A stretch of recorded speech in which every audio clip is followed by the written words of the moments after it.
today we're going to be talking about what kinds of people do narcissists look for in relationships. Who do they specifically target so that they can kind of manipulate and use for their own game? Often narcissists will look for people who kind of can give them the upper hand, and then they can manipulate in whichever way they see fit in order to serve themselves in the relationship. So a narcissist is someone who can't really take negative feedback well, or can't really look at themselves and their flaws. So they're going to want to gravitate towards someone who never questions them and never actually points out any flaws, because that's a sustainable relationship for them. If they're always someone who points out their flaws, that's how we grow as people in relationships.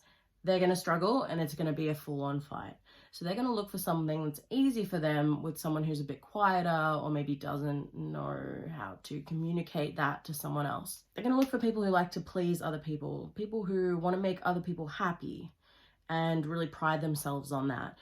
Because when you pride yourself on that, you struggle to tell people straight and to the point maybe what they need to hear, or what they're doing that offends you in that current moment. Often people who like to please other people will just swallow their own emotions at the expense of themselves and look after the other person.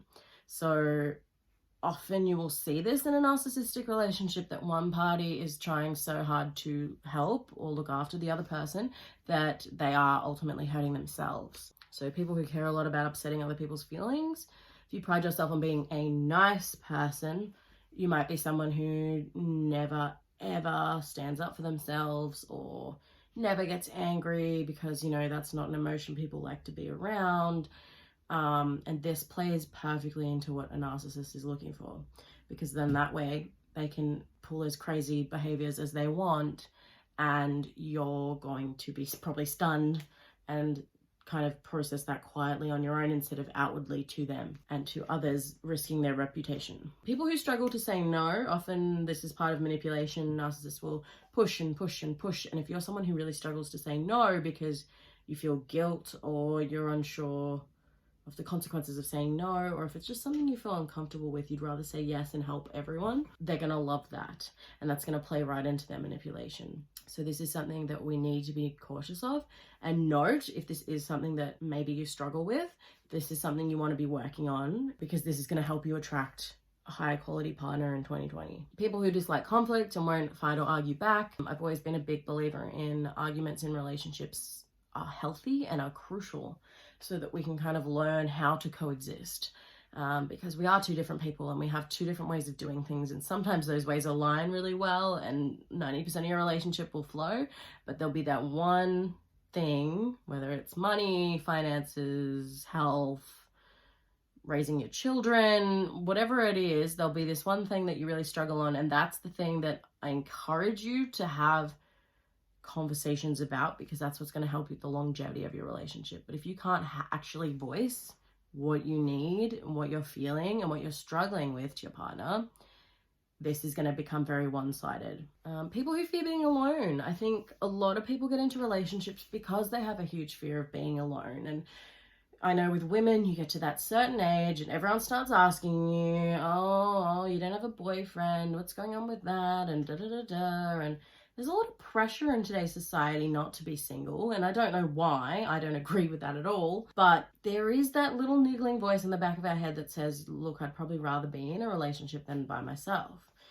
And I think often narcissists can play on that because they know that that person is going to struggle to leave, because that means that they're going to have to be by themselves and face that fear as well as deal with whatever happened in the relationship. So this is something that if you do find that you struggle being on your own and you do go from partner to partner because that's what feels comfortable to you, this is something you'd probably want to work on. So they go for people who think they're not good enough, or feel like they're flawed, or feel like there's something wrong with them.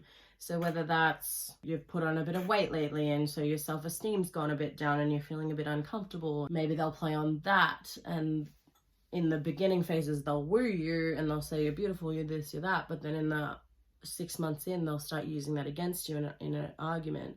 No one will ever love you like I do because of this, this, and this. Narcissists are really great at reading people and reading their fears and reading their pain points And so therefore they can use that against someone. Essentially, what you want in attracting a respectful relationship is to have worked through most of these personally by yourself, so that you feel comfortable enough that if someone does throw that at you, no one else would ever date you.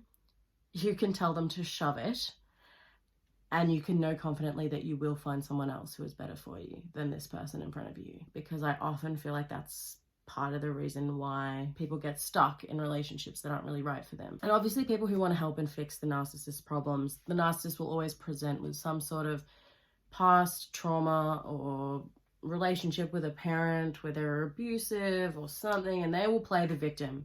They'll play the victim as much as they can because that will get them perks from the other person. The other person wants to help them. They want to look after them. And again, it's a deflector. It deflects away from, if you're having a fight, the narcissist cheated on you or something huge that should not be happening. If they can deflect, sometimes people will buy into that and get focused on that instead of what's actually happened to them, because it's easier to focus on someone else's pain than it is to look at your own. So this is something that's really important to take note of as well. So yeah, let me know in the comments, is any of this making sense? Are you unsure about any of this? And let's talk it through, because I think this kind of stuff is so important to know when attracting respectful relationships. And I wish I knew it 3 years ago.